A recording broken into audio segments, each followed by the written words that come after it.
How many ears does Sonic the Hedgehog have? I don't know. 4.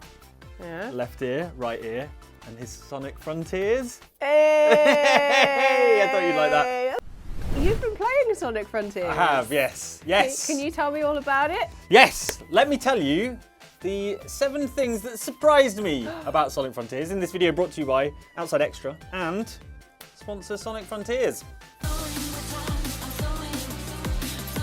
So I think it's obvious from all the stuff we've seen of Sonic Frontiers so far that it's a bit of a departure from previous Sonic games, right? It's a big open world.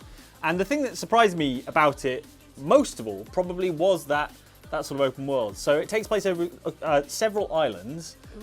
So a lot of the previous stuff was only the kind of first island, but it gives it that real sort of, I know it's a comparison that's been made before, but this is like a sort of Sonic Elden Ring style experience, right? You're kind of, Sonic gets rings. Yeah, exactly. Sonic they could have called it rings, Golden Elden Ring, couldn't they? Yeah, Or yeah. something.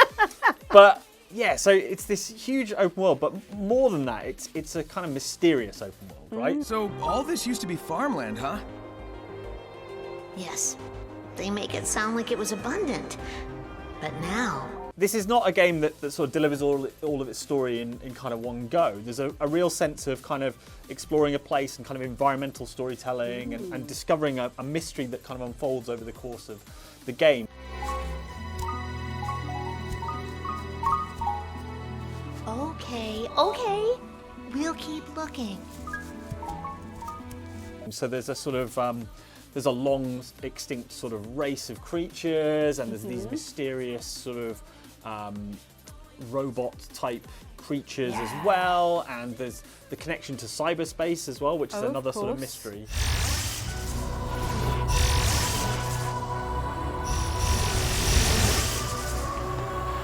So it's all kind of a very enigmatic world to explore, and I think that was the thing that sort of, that's a good word. Yeah, I think that was the thing that sort of surprised me, was kind of, you're kind of dropped into, the very starting island is Kronos Island, and you're sort of dropped into this environment with not a lot of guidance, and you are sort of heading out there to kind of explore at your own pace and, you know, prioritize what you want to prioritize.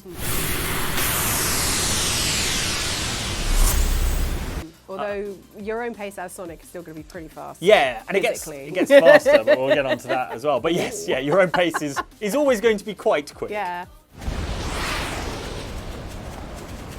But it's important to point out that actually, although you'll spend a lot of time exploring the open worlds and these different islands, there are still those sort of classic Sonic stages in there, but they take place in cyberspace. So they're sort of, you head to these thrones, you have to get a gear, basically, which is like a cog type thing, and that will allow you to unlock these thrones, which take you into cyberspace. And then each of the cyberspace levels is kind of themed differently with sort of classic sort of Sonic theming. It's a, you know, classic what Sonic you're adventure. used to and love. Exactly, right. So it's got the old stuff in there, but it's also got this whole new open world exploration thing, which is pretty new. I know there were open worlds in like Sonic Adventure and things like that, but this is, the world itself is a big chunk of the game. Whereas I think in the previous Sonic open worlds, they've been kind of, you know, places to commute through to get to the next level.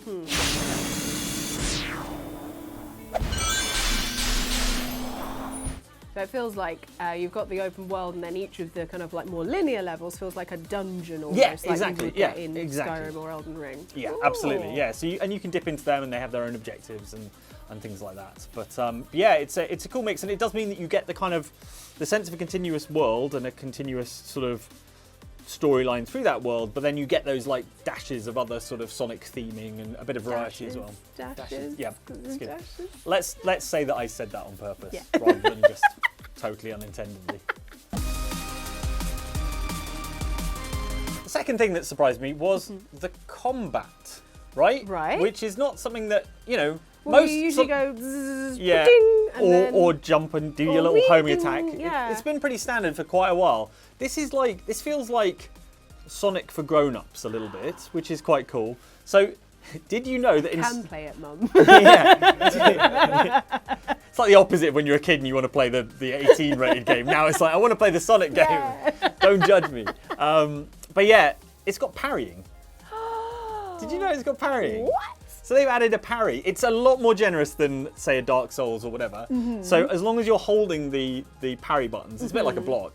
As long as you're holding the parry buttons, you will parry. Auto parry. So you can hold them for as long as you like. So when you see an attack coming in, you hold them. But Sonic will do a kind of deflect thing, and then you can unlock a special attack to hit after the parry as well to do extra damage.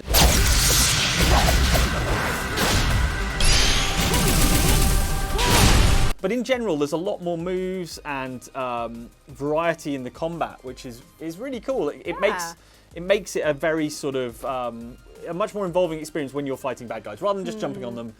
So even with the sort of basic enemies themselves, they've got very different sort of skill sets and armories and ways they behave and things like that. So you will have to approach them in different ways, right? And use the combat abilities in a kind of really nice sort of meaty way.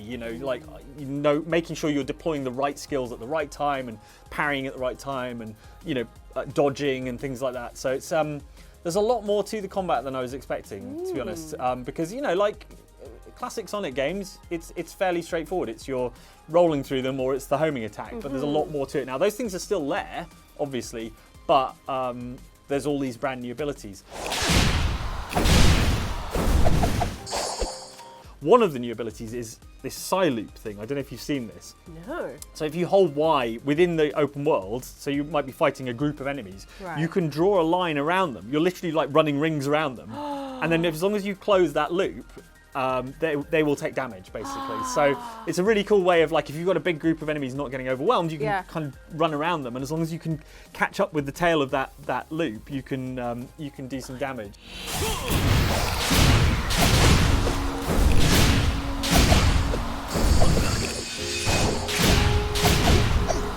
So that's pretty cool. And actually, putting salt around. Yeah, exactly, like a slug or something. Yes. But it's super useful just in general in the open world as well, because you can use it to generate rings. So even if there aren't any enemies, you can draw one of those Psy loops and a load of rings will pop out, and sometimes other little collectibles will appear as well. So yeah, lots more combat options than I was expecting, and a lot more depth to it as well, which makes it more satisfying, right? Oh, 100%. It's always nice when you're like, okay, how do I approach this one? Yeah. It turns combat into more puzzly, which I think is always fun. I'm a sucker for puzzles. So. Exactly that, yeah. So to give a specific example, there's a type of enemy that has a sort of bladed frisbee hat thing, and what will happen is you can he will like deploy this frisbee hat and it will go in a big loop, right? And you can hit him while his hat's off, but then when the hat's coming back at you, you can then parry it and send it back round again, so you can get some more hits in.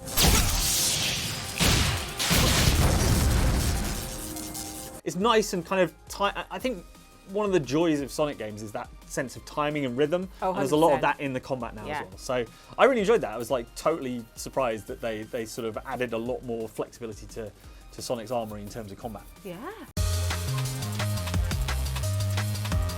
And you're going to need those combat skills because there are also, another thing that surprised me, gigantic bosses. Enormous, robot-y looking bosses, stomping around the place. So I think, like, in the same way that, like, I think this game has either drawn inspiration from or come to some of the same conclusions as other brilliant games. This really reminds me of Shadow of the Colossus because of the sheer scale of these things and the fact that a lot of them are wandering around the open world. So there are Guardians and Titans. Guardians are sort of slightly smaller but still pretty large bosses. So what you'll find is as you're running around the world and stuff, you'll be able to approach these Guardians whenever you want, and you can kind of take them at your own pace and things. But they are kind of challenging, will have their own individual skill sets. One of the ones I really like is a sort of flying squid thing. It looks a bit like something from The Matrix. What it has is this big sort of flat tail that comes behind it. So what you've got to do to fight it is manage to get up onto the tail, and then you can sprint up the tail to the boss and then fight the boss. Right, okay, so...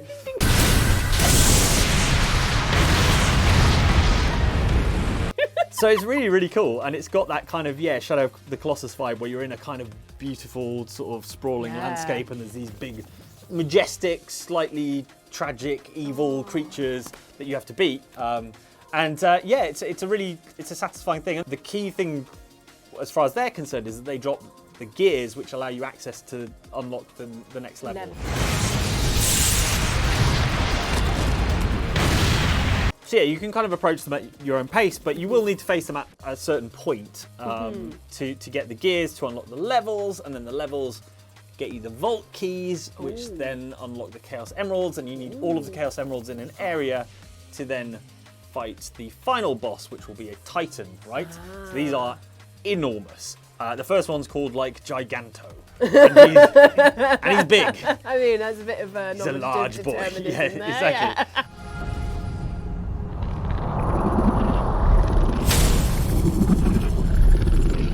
But what's cool about those final Titan bosses is because you've got all 7 of the Chaos Emeralds, then you become supersonic, right? And I really like the way these work. So in these boss fights, you don't take any damage at all. Brilliant. Right? Because you're supersonic. He doesn't get hit. No. He's too fast. If they try and hit him, he just goes whoop or something, probably. What happens is your number of rings that you have depletes like a countdown, right? Right. So you want to load up on rings using your side loop and things like that. Load up on rings, make sure you're full ring power, and then that's your timer, and you've just got to do as much damage as possible to stop the boss within the timer, right? But it's really, really cool because you end up with these enormous battles and like metal music plays. And it all hypes up. Sonic music is also good. Yeah, and you'll be doing all these attacks and these flurries of punches and all sorts of stuff like that. And it's just spectacular.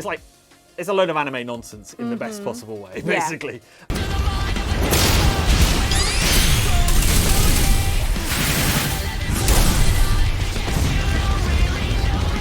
Brilliant anime nonsense. So yeah, it makes those boss fights feel very different. But at least with the first one, you actually have to, in that sort of Shadow of the Colossus style, you have to get up the boss first to get up to the head to get the final Chaos Emerald before you can turn into Supersonic and start unleashing hell. Fury of the Hedgehog. Raging.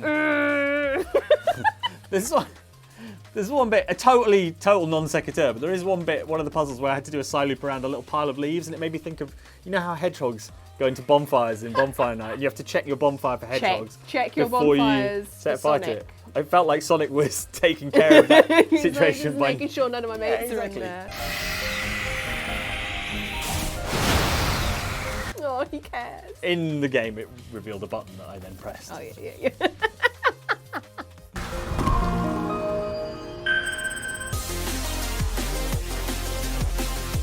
So another thing that surprised me was there are a bunch of puzzles in this game as well. So in the open world, you're not just doing sort of combat stuff or traversal, things like that. You also have to solve puzzles, and those unlock like areas of the map, so you can have waypoints and things. So when you first arrive on Kronos Island, your map is completely blank, but as soon as you start solving these little puzzles, all of which are sort of slightly different applications of Sonic's sort of skills and abilities, that will unlock not like a contiguous part of the map, but like an area. It's difficult to describe. It's almost like pixelated and interlocked.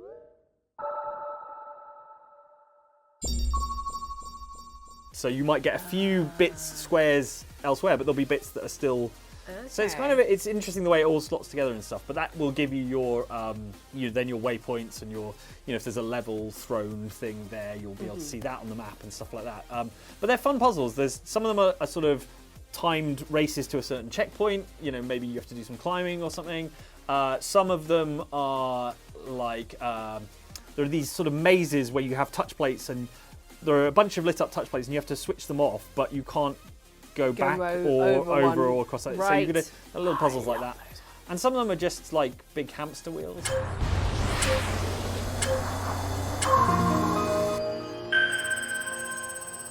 Which I think is very dignified for the fastest creature on Earth. Hey, but, he was in the comics in a big hamster wheel, so you know. So you get in these hamster wheels and you charge it up, and then it unlocks the map.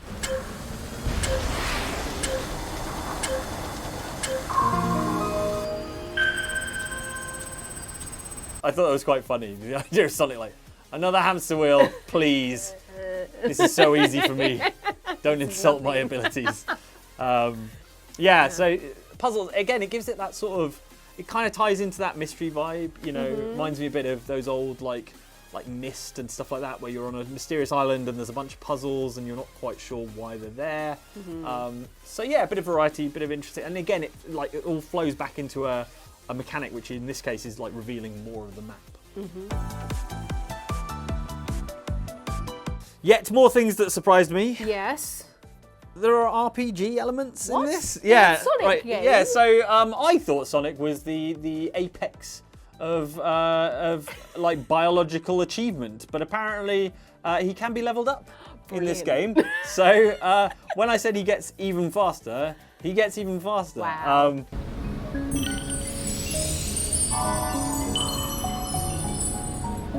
There are skill points that will unlock new skills on a skill tree, but then there are these seeds as well that will raise your power and your defense.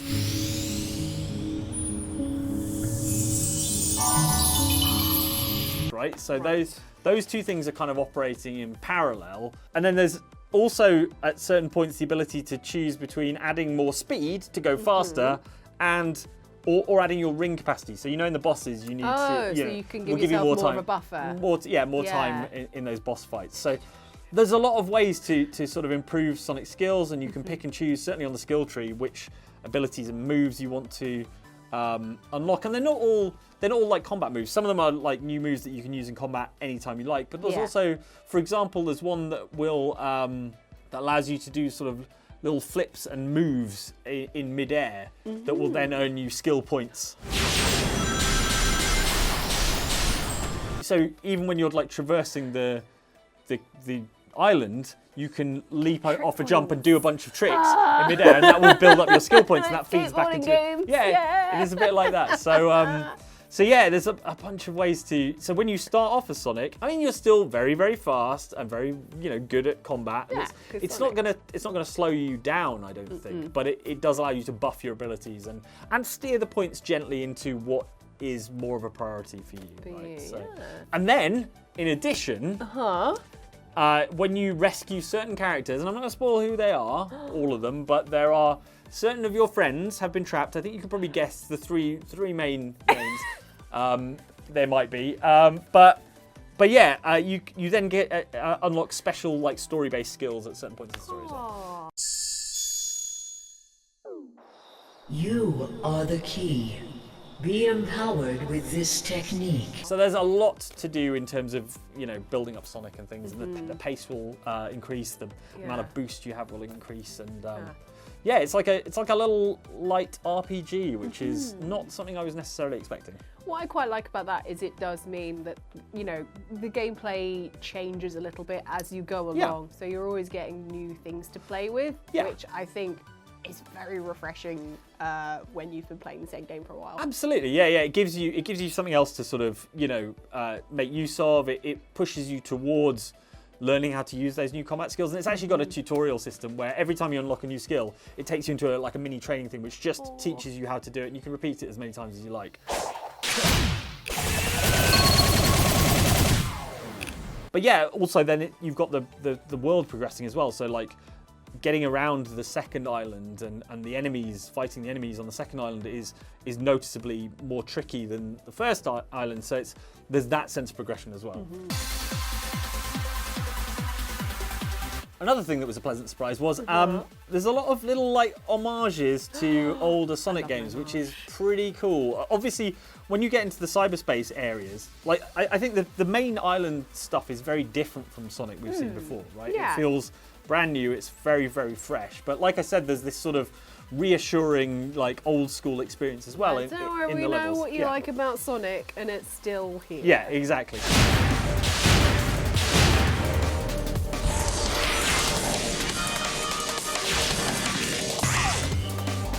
So when you go into cyberspace, you'll end up in themed levels based on, classic Sonic themes, like, for example, the Green Hill Zone. There is a Green Hill Zone stage in there, and it's got a lot of, like, not just, like, theming, but little moments that you'll remember from, say, Green Hill Zone Act 1 or stuff like that. One of the ones I really, really like is that there's a level that's a sort of slight reimagining of the opening to Sonic Adventure 2, the kind of escape from the city. The best bit. Yeah, right, yeah.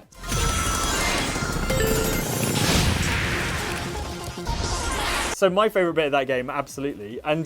But it's because it's in cyberspace, it's almost like a sort of half-remembered version, which is kind of a nice touch. It's like it's floating in the middle of cyberspace, and there's elements of the level layout, but then it's different, but then it's the same as it was, and it's really interesting. And I suspect, I haven't completed the game yet, but I suspect it's going to tie into the story, and how a lot of the stuff in cyberspace it seems to be like Sonic's memories going back through all the games that he's been in before, which is interesting. And I'm looking forward to seeing how that unfolds. And over the course of it, Eggman is actually trapped in cyberspace at the beginning of the game, so you'll find bits of his technology around the world, but he's actually sort of trapped in the cyberspace all the time. Yes, sir.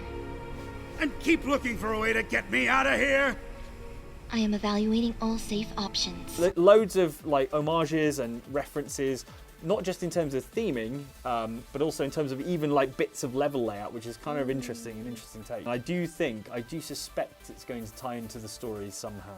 Yeah, a bit of a nostalgia hit, and a little bit of a fun thing, for old fans. Yeah. To be like, hang on, and I know that. What's happening? Something's happening here. There's little references as well, just fun little throwaway references.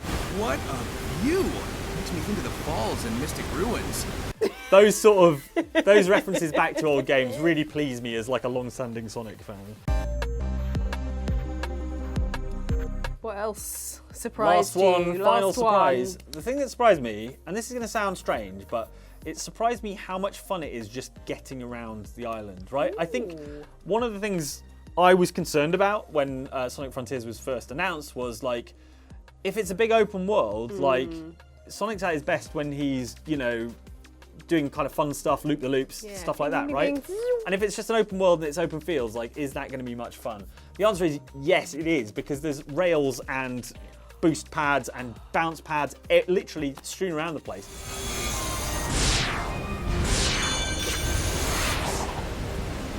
So even when you're just sort of commuting from one side of the island to the other to get between levels, for example, you're not going to be able to resist the temptation to jump onto a bounce pad and fire up into the sky and then do a loop-the-loop on a rail, and everything's just really satisfying to do, basically. It's this sort of, that sense again of rhythm and timing and, the satisfaction of hitting the homing attack and boosting forward and bouncing off something is just, that rhythm is so intact and so refined these days that it's just really, really fun to get around the island. And it's like the old sort of Tony Hawk's games where there are purposefully designed into this world, there are like trick lines almost that that will carry you around the place, and at like super, you can boost any point on those rails to really accelerate, and it's like really satisfying to just go, I need to be vaguely in that direction, but I know I can just follow all these rails all the way around and boost around.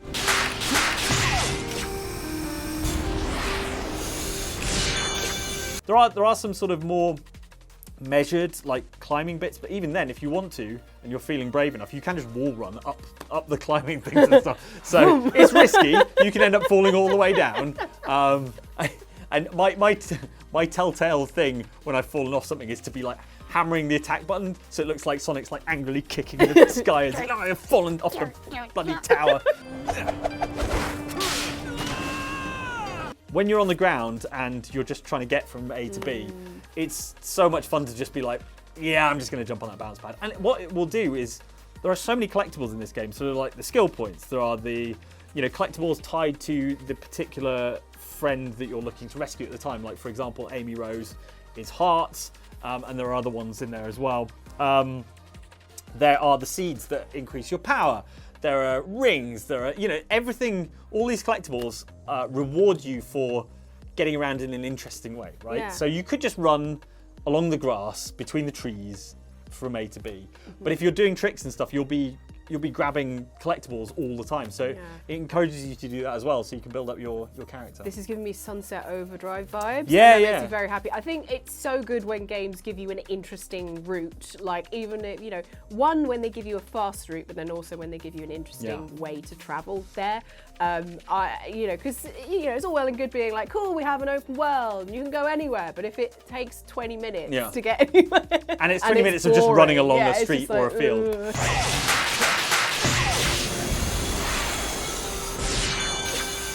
I'm not joking when I said I was worried when, and I think a lot of other people were worried when Sonic Frontiers was first announced because I think they saw the open world and thought, well, that doesn't feel very Sonic, you know. Yeah. But actually, the rails look weird. Obviously, they look weird. They're all suspended in the sky and stuff, but they just make it so much fun to get around. And if you have a fondness and muscle memory for kind of recent 3D Sonic games, like those homing attacks and like the boosting and things like that, it's just so satisfying to just absolutely, boost along a rail, bounce off a bounce pad, home on 3 things, grab onto one of those cables that shoots you upwards, and then boost through several rings, and it feels like a Tony Hawk style trick game, and it's really rewarding to do it. Both rewarding in terms of just how it feels, and rewarding in terms of collectibles as well. Yeah.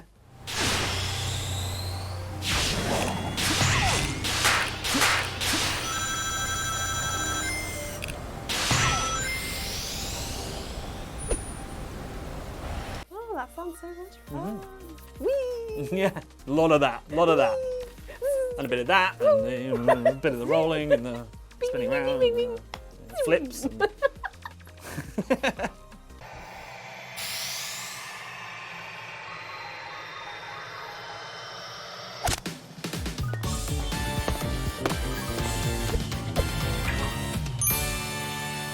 so there you go, those are 7 things that surprised me about Sonic Frontiers. Yeah, thanks for sharing that, Mike. And thank you for watching. Thank you to Sonic Frontiers for sponsoring this video. Thanks. And if you would like to see more videos like this, please do subscribe, and also jump over to Outside Xbox, That's where where I you'll live. see loads more cool videos just like this.